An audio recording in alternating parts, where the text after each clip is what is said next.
Meantime, White House officials are saying very little following Israel's limited military strike against Iran.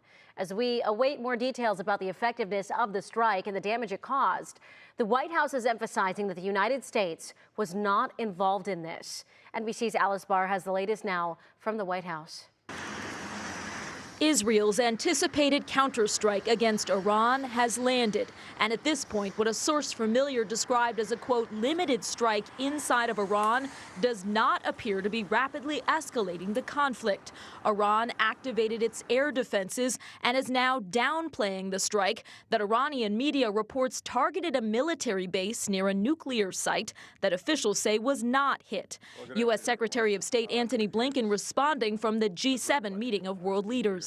I'm not going to speak to that, except to say that the United States has not been involved in any offensive operations. A source familiar told NBC News Israeli officials gave the U.S. a heads up that a response was coming and that Israel is now assessing the effectiveness of the strike and the damage it may have caused. Last weekend, Iran launched a barrage of drones and missiles toward Israel, shot down by Israeli forces along with the U.S. and other allies.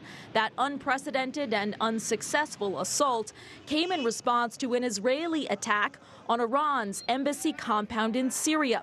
And Iran had warned that any further Israeli action would trigger an immediate counterattack. A wave of world leaders today pressing for both sides to step back from the brink.